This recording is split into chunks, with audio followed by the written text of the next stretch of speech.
Hello everyone! I created a mod tool for Daggerfall Unity, and in this video I want to show you how to use it and what you can do with it. The tool is similar to the existing World Data Editor tool created by Uncanny Valley and Hazelnut, but it is used to edit RMB blocks, aka city blocks. If you want to know more about those, I advise you to go and check out Hazelnut's post on the Daggerfall workshop forums. To use the RMB block editor, you will need Daggerfall Unity's source code. At the time of recording, the tool is not yet merged into the main branch, but you're welcome to use my fork for this purpose. I will put a link to it in the description of the video. And before we start, I just wanted to say that currently the tool is by no means perfect. It has a lot of quirks and a lot of bugs. I've been working on it on and off for 4 or 5 months now, and I'm getting tired with it. So if I don't release it now, I might never release it. It has a lot of features, and I do believe that it is good enough in its current state to be used. So with all that out of the way, let's get started.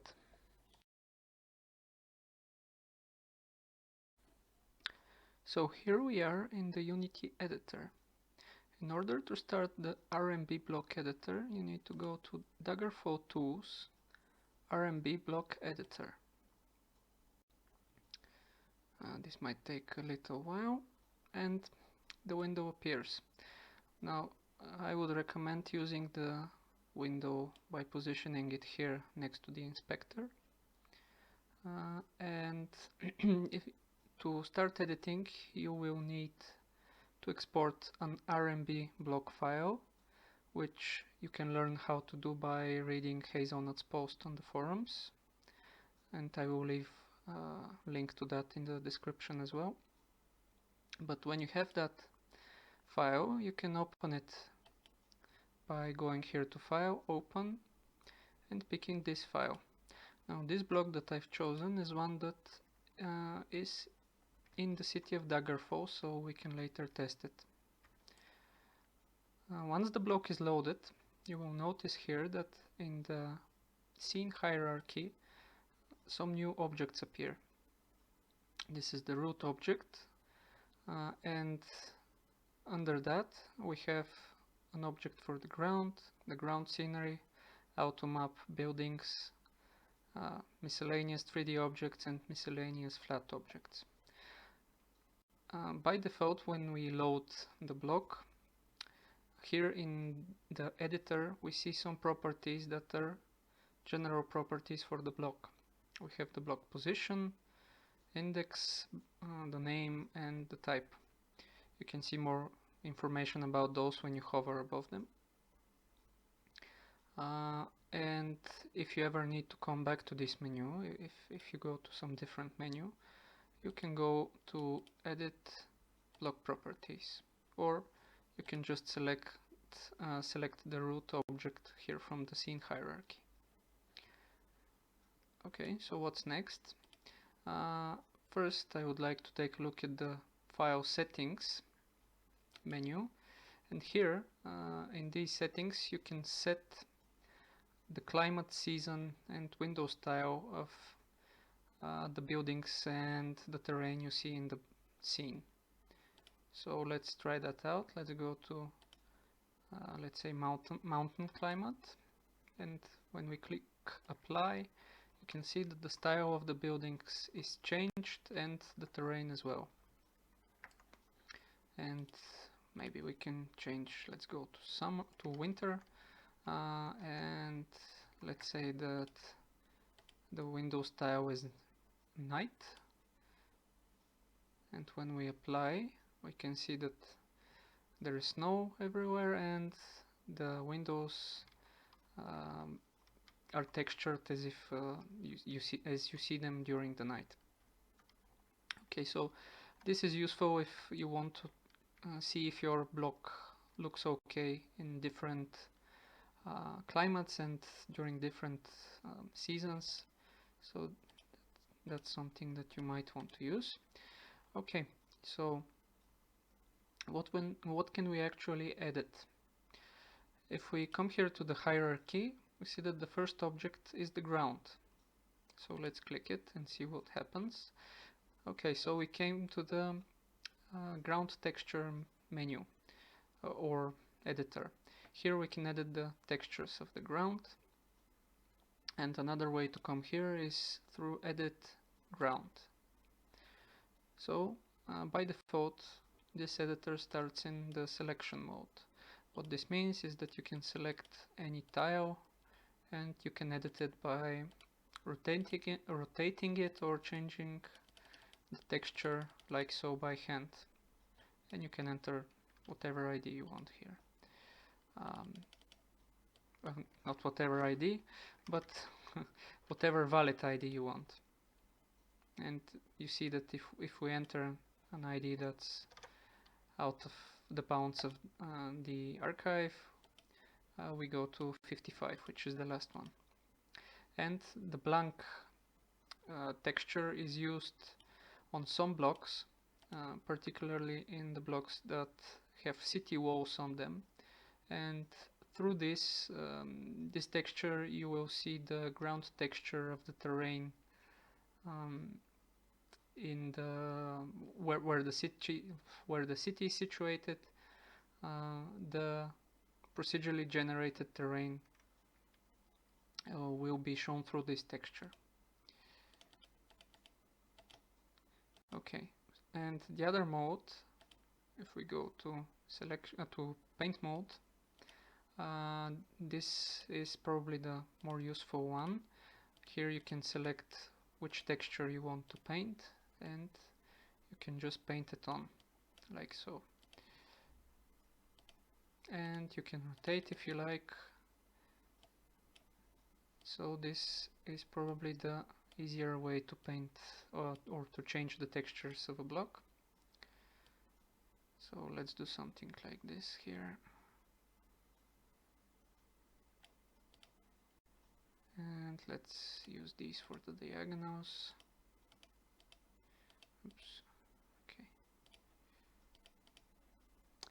And you can play around with that. Okay, so what's next? We have the ground scenery. What the ground scenery is, it's some flat objects that are part of the ground data. So that's usually rocks and trees and shrubs and so on. And the way they work is that you can place them only at specific points. You can only have one point per tile, so for each of the texture tiles you can have a tree on it, let's say. And as you can see, placing them is done by selecting one of them here. They depend on the picture, that the sprite depends on the climate and the season. And you can place them by clicking on, when you have selection, clicking on paint and moving your mouse over the scenery, over the scene, sorry, and clicking and placing it like that. If you want to remove some of the scenery objects, you have to select them, and you see here when you select them in the hierarchy, you can see that all of the scenery objects are placed under scenery. So if you want to delete them, you can select them and just press delete, and that is sufficient to remove them from the scene and from the block. Okay, and after that we have the Automap. Now the Automap, when we click it, here you can see this is the map that will be seen by the player when they bring up their regional map menu. And we have a palette above with a few different colors, and some of them are the same, like we see here for Guildhall and Tempo, it's the same color. So in order to make the distinction, you have to hover with your mouse and see what the tooltip says. and especially for the different services here, they're all here in orange, and the different house types in this beige color. Okay, so what we can do is just paint them on like so. Let's say we want to make this one larger. We can do that, but the easier way to do things is probably like so. Let's say that we've moved one of these buildings, and now we want to change the Automap. It would be a bit difficult to do it by hand, so what I've done is I've added the functionality to generate these maps automatically. Let's click this and see what happens, and you can see that automatically now we have the updated map and everything looks okay. Okay, so moving on. Next thing on the list is the buildings. Here in the hierarchy we can see that we can select each one of the buildings and the menu comes up, and here in this menu we can see the faction ID, the building type. So here you can change the building type if you like. It can be a house or some sort of service or a guild hall. And then we have a slider for the quality. You can also enter it by hand, and the position of the building. So X and Z in Daggerfall Unity is the horizontal axis. So this is Z and this is X, and the Y-axis is the vertical one. Now houses don't really have a vertical coordinate, they are all at ground zero. That's why when we move the building on the Y-axis, what we are actually doing is moving the models that the building consists of. For most buildings it would be a single mesh like this one, but for some buildings like this one here we would have several meshes. Like in this case we have the main one, which is the building, and then we have some support beams. So when we change this position here, we move all of them together. So basically it's like saying that the position of the whole building changed. Okay, and the last one is the rotation. So we can rotate as we like.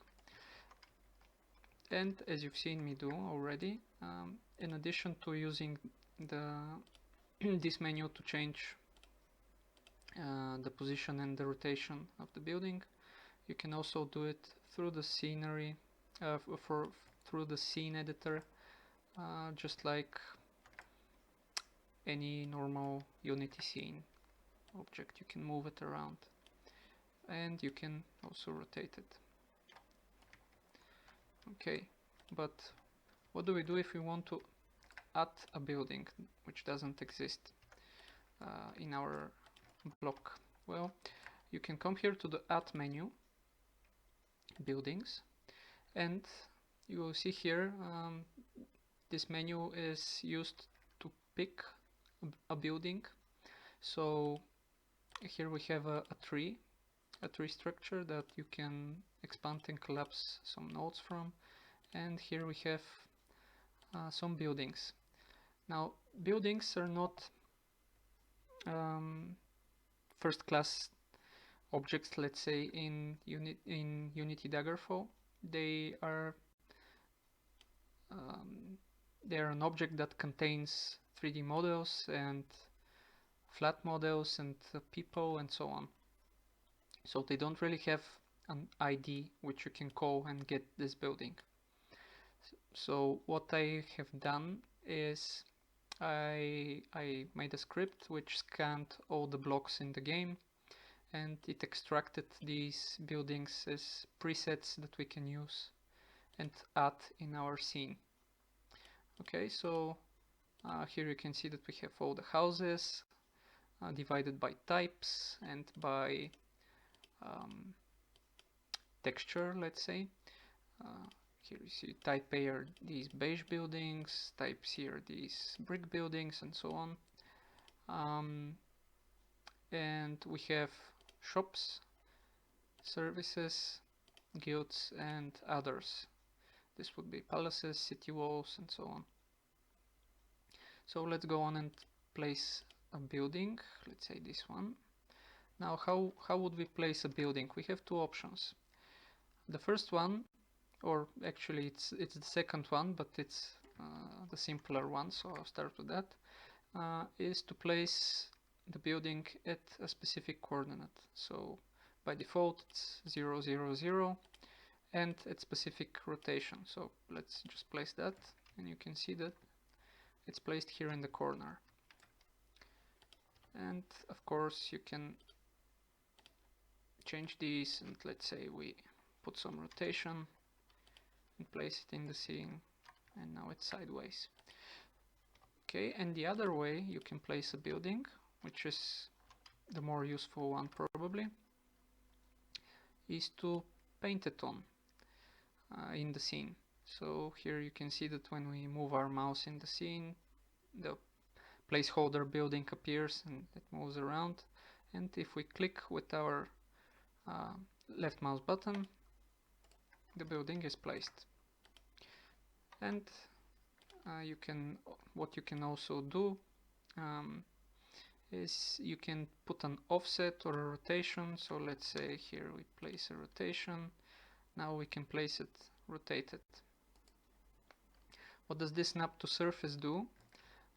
It will be more obvious when we start placing objects and 3D objects and flat objects, but some objects have their origin not at the bottom but at the middle. So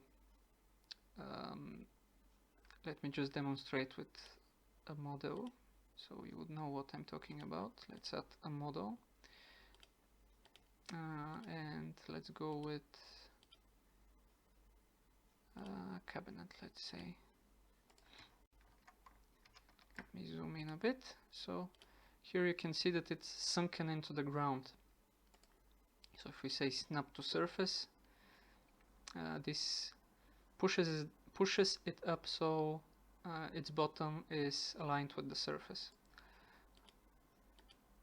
The same thing could happen with some buildings. Most of them are okay even without using this, but sometimes you would see the building sink into the ground and you will need to use this snap to surface to push it up. Okay. And one thing that I didn't cover, for editing buildings, if we select a building, you can modify, click modify, and this will bring up the same tree where you can pick a building and you can change it by clicking apply. Also in this menu you can search for things. So let's say I want to only see the houses of type A.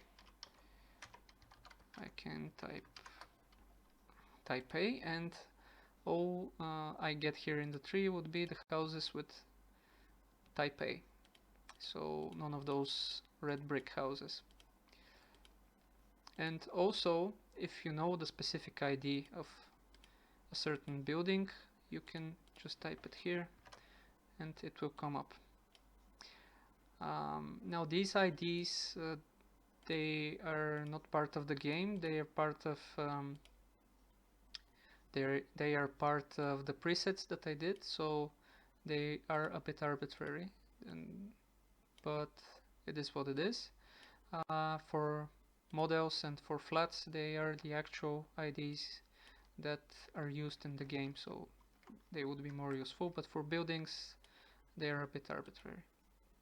Okay, so speaking of the models, let's move on down to them.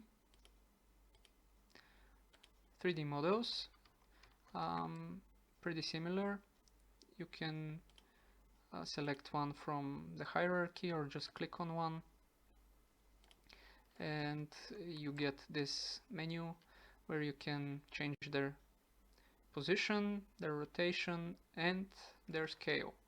So for buildings, the rotation is just on the y-axis, but for models you can rotate all of the axes.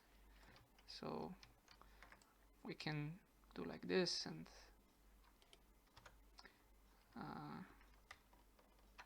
and we can also change the scale. So let's say we want this to be bigger, we can do it like this. And this works for models.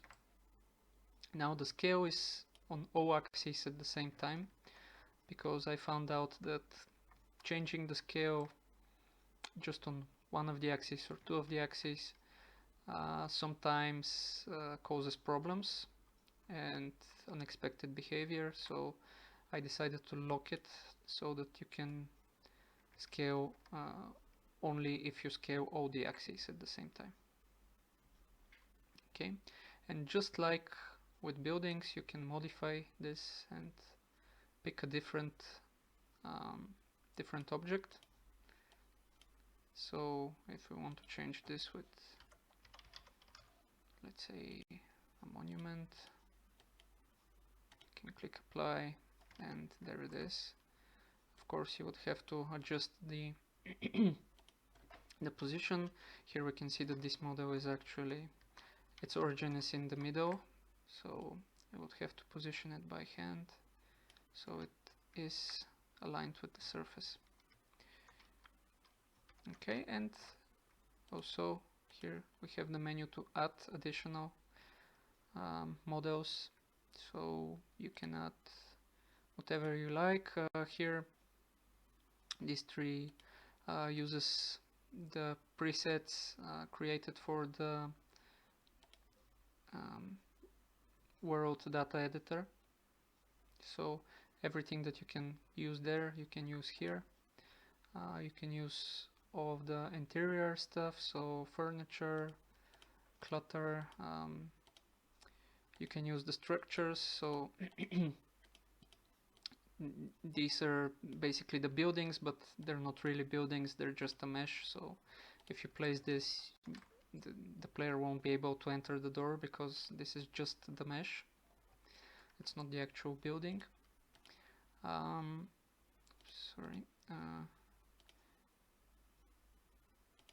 And also you have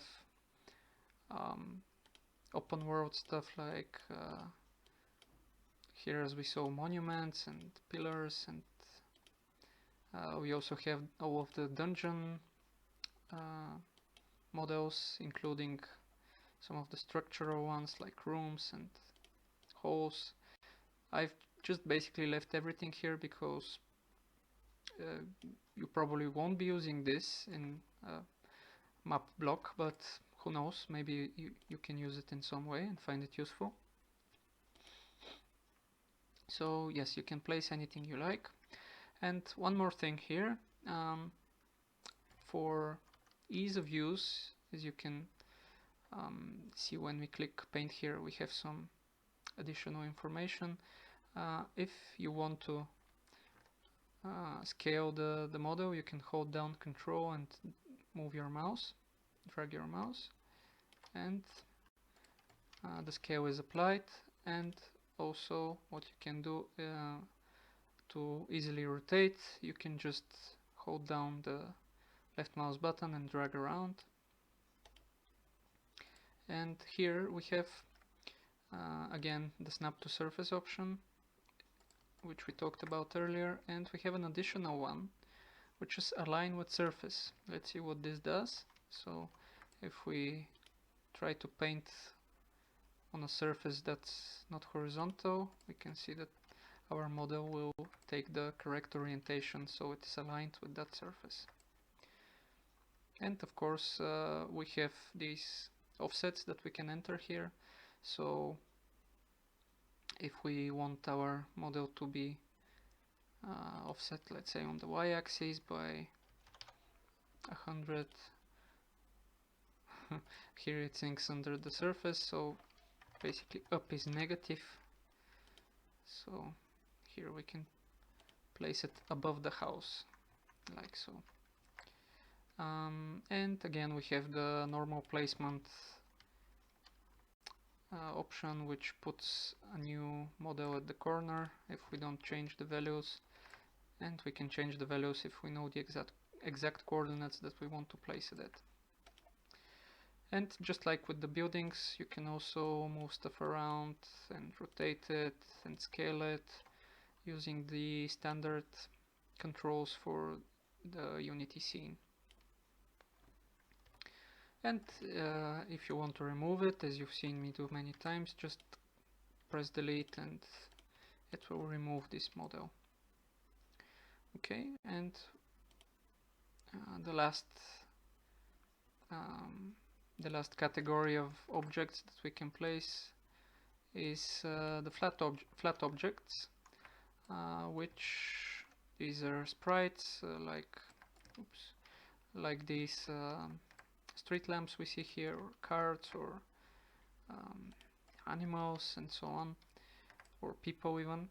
And if we select one, again we have the menu for it.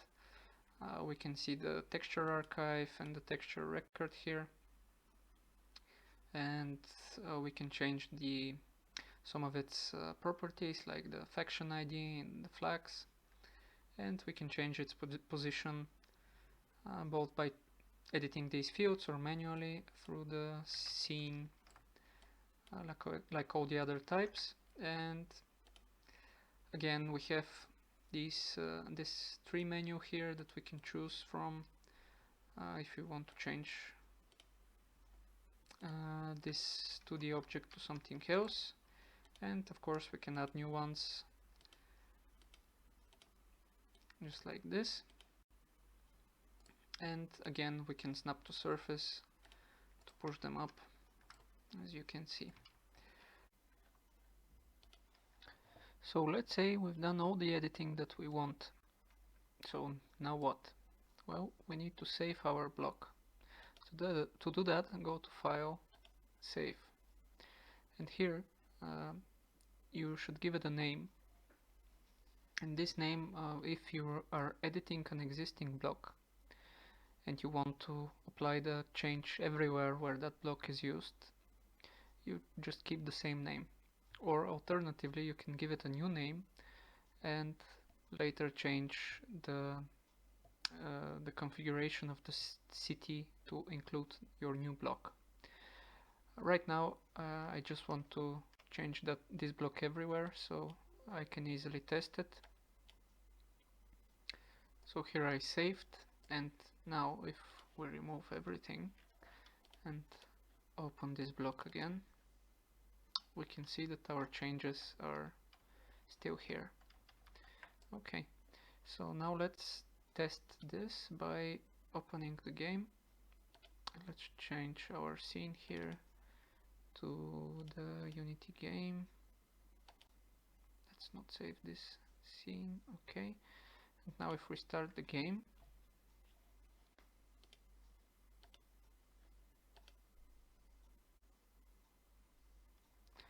we can go and take a look at our new block. As you can see, the buildings are already rotated, and we have this custom market stall here.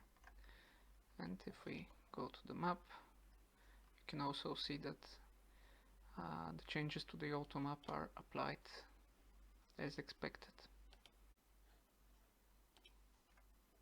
Okay, so the last functionality that I want to show is the functionality to extract objects together as a group and import them later on and reuse them.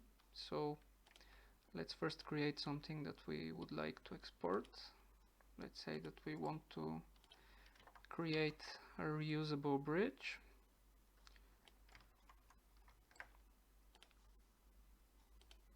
So let's start with some support beams.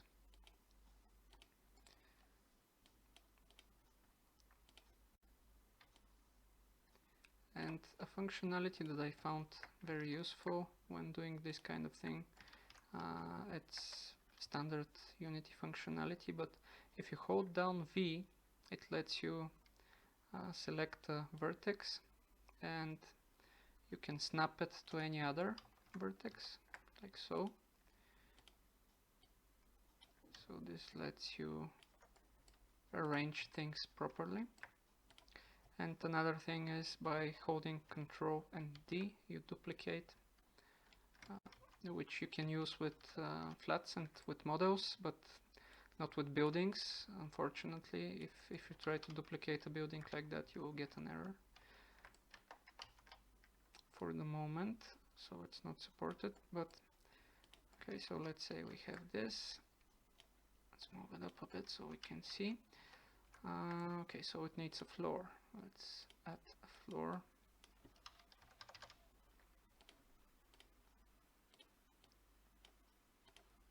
Let's see how big this is. Not big enough, we need the bigger one.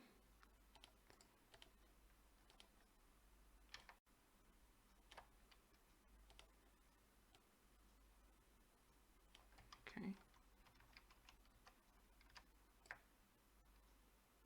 And I will push it down a little bit so it doesn't flicker like that. Like so. And okay, you get the idea. I won't go on with this, but let's say that we've created something that we want to export and reuse. We can come here and say export selected objects, give it a name, so let's say bridge, and save it. Now what I can do is I can import it like so, and this means that I can reuse it in any block that I want to edit. So now I will show you a block that I have done previously. Okay. So I created this block just to test out the tools, and it has some custom stuff, like this house here is nice, I guess. And if we want to import the bridge that we created, let's go on and import it. And as you can see, it is added to our scene. The problem with this is that it's always added at the coordinates that you exported it from. So my advice is, when you're exporting stuff, to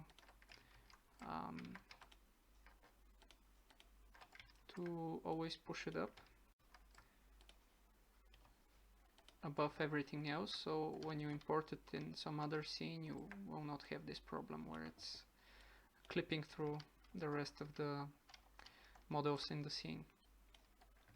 Okay, so that's pretty much everything that this tool covers, and I hope this was useful. See you!